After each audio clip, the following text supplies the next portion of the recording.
Saya akan lakukan review terhadap topik yang kita bahas hari ini, yaitu tentang IP address.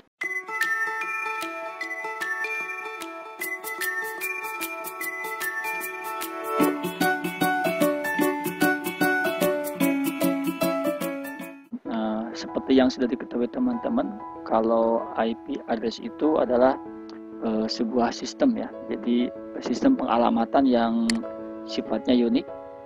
Jadi dia sistem pengalamatan yang unik terhadap setiap host.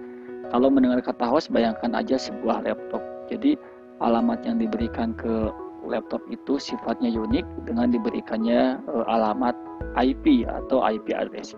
Itu poin pentingnya. Nah, yang kedua, informasi yang bisa kita ambil dari artikel ini bahwa IP address itu terbagi jadi dua versi gitu. Jadi ada versi IP versi 4 dan IP versi 6. Nah, saat ini yang kita gunakan itu masih di IP versi 4.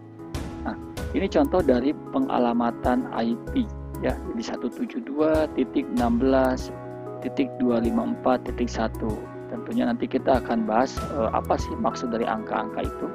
Oke, kita lanjutkan dulu.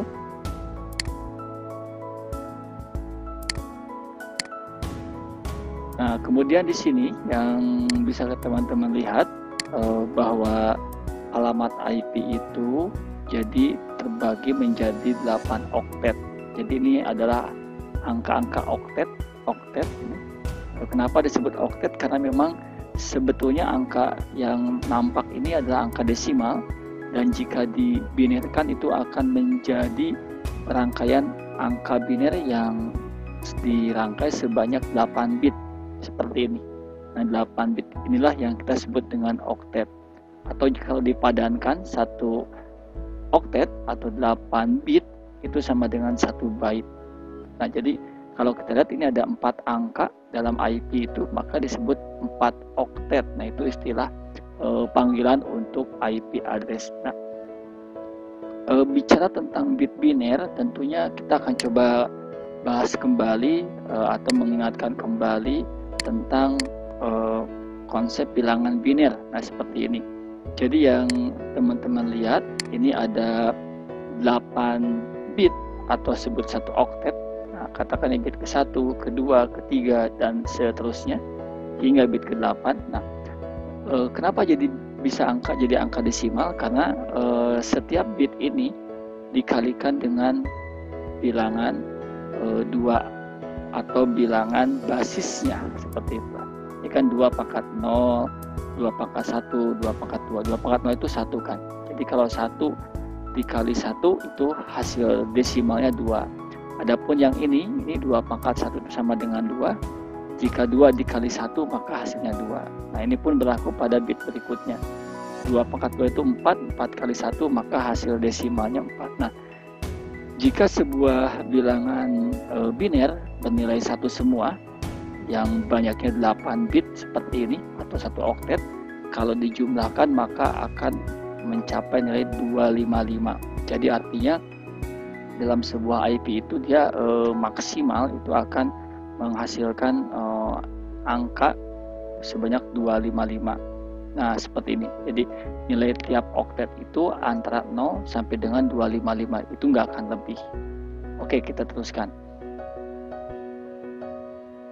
Nah, seperti contoh kasus kita ambil di sini ada IP dengan alamat 172, kemudian 168, 254 dan 1. Maka jika dibinarkan ini akan jadi seperti ini. 1 itu akan menjadi 000 0001.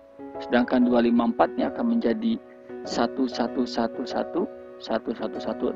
Jadi kenapa 254? Karena kalau ini dijumlahkan semua, ini kan 255. Kalau ininya 0, maka jadi 254. Nah, seperti itu. Maka ini bit paling akhirnya menjadi 0, maka nilainya 254. Oke, misalkan ini 16.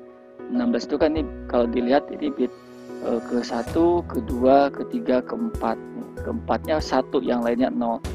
Maka kalau dihitung sini bit ke-1, ke-2, ke-3, ke-4. Nah, ini 16.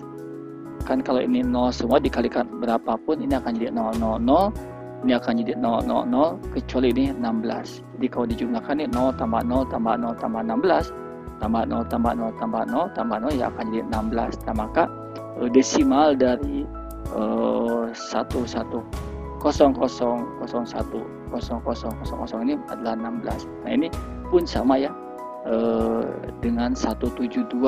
Jadi ini bilangan binernya seperti itu. Nah, itu hubungan antara kode biner dengan pengalamatan IP address. Jadi baiknya sih diingat-ingat lagi gitu.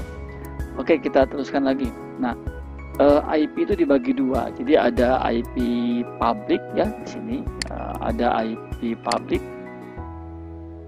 Dan kedua ada IP private. Nah, ini IP public. Jadi kalau IP public itu dia bisa diakses secara publik. Jadi kayak untuk terkoneksi keluar ke internet itu pakainya IP public. Nah, yang kedua ada IP private. Ini IP private ini hanya bisa diakses ya di lokal saja. Lokal itu artinya ya hanya bisa di jaringan yang tidak terhubung ke internet. Itu secara teknisnya ya seperti itu. Jadi biasanya di jaringan lokal, nah seperti itu. Oke. Nah, kita teruskan. Nah, sekarang di sini ada yang ketiga, ada IP khusus. Jadi IP khusus itu ini ya, IP khusus ini IP yang memang spesifik untuk kasus-kasus tertentu, untuk percobaan, untuk misalkan untuk mengecek ke dirinya sendiri atau ke hostnya sendiri. Nah, seperti ini ya. Ini ada IP local host, ada IP loopback. Loopback itu dia ngeping ke dirinya sendiri gitu. Nah, itu contoh beberapa IP khusus yang tentunya IP yang khusus ini tidak digunakan untuk komunikasi. Nah, oke. Kemudian nih ya terakhir nih ini yang paling penting, kita akan bahas tentang kelas-kelas IP. Jadi untuk memahami tentang kelas IP, teman-teman bisa lihat tabel yang ini ya. Jadi IP itu dibagi jadi ada kelas A, ada kelas B, ada kelas C, kelas D, dan kelas E. Nah, yang unik dari kelas-kelas ini tentu adalah ini jumlah hostnya. Jadi jumlah host itu berarti anggaplah jumlah device atau jumlah perangkat yang bisa terhubung sebanyak 16.777.216. Jadi cukup banyak ya hostnya ya. Tapi networknya sedikit, cuma 128. Nah, ini yang menjadi ciri khas kelas A ya. Terus kelas A itu dimulai dari 00 sampai dengan 127 ya. Nanti ini bisa kita bahas di kenapa di 127 gitu ya. Kelas B ini, kelas B beda lagi. Kelas B itu hostnya jadi semakin kecil, tapi networknya nambah. Nanti kita lihat kenapa seperti ini.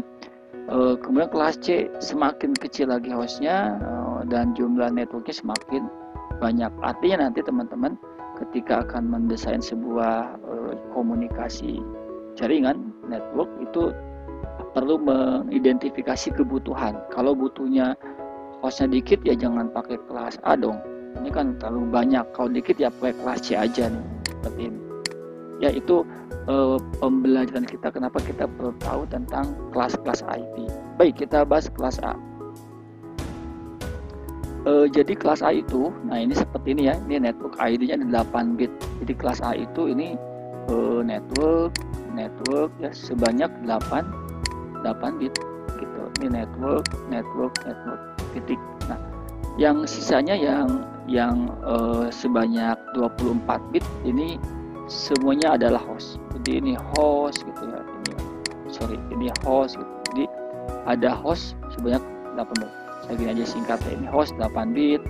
Nanti ada host lagi 8 bit. Ini ada host lagi 8 bit. Jadi kalau gitu kelas A itu networknya dikit, cuma 8 bit tapi hostnya banyak. Dan kelas A itu ciri-cirinya bit pertamanya 0.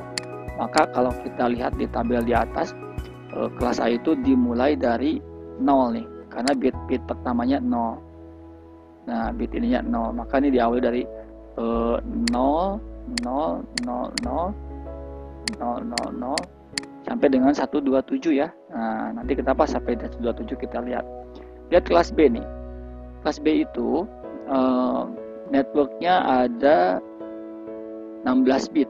Jadi kalau dilihat nih, kalau ditarik ini, nah ini bit oktet pertama nih network, oktet keduanya network. 8 bit jadi 16 ya.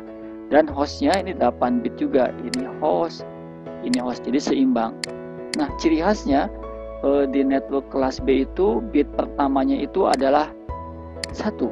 Nah, ingat kan kalau 1 itu kita akan coba ke atas kembali, kita ke kode biner. Nah, ini 1 ini, kalau 1 maka nilai desimalnya adalah 128. Maka untuk kelas B kita lihat selalu bit awalnya 1. Maka ciri khasnya dia akan diawali dengan 128. Nah, 128 kita lihat. Nah, ini 128. Jadi kan 127 nya milik kelas A ya.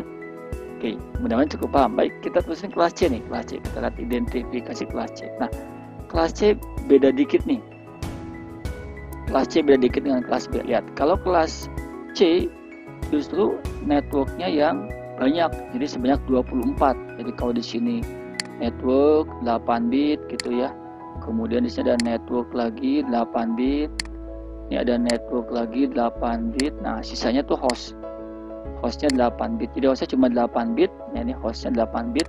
Tapi networknya ada 24 bit. Dan ciri khasnya adalah bit pertamanya ini 11. Kalau 11 berarti ini kan 128. Ini 128 nilainya. Yang ini nilainya 21. Ini 64. Berarti 64. Kalau ditambahkan ini kan 8 tambah 4 12. Ini ke atas 1, ini jadi 9. Ini 192. Maka ciri khas dari kelas C itu diawali dengan angka 192. Nah, coba kita lihat itu 192 kalau kelas C. Nah, ini ciri khasnya. Kayak gitu ya. Kelas D, kelas E juga sama, tapi ini kelas D. Dengan kelas E didefinisikan. Kenapa? Karena biasa dipakai buat kegiatan eksperimen atau untuk pengembangan selanjutnya. Nah, oke, itu sedikit gambaran tentang IP address. Mudah-mudahan bisa memberikan pencerahan. Salam inovasi, salam implementasi. Wassalamualaikum warahmatullahi wabarakatuh.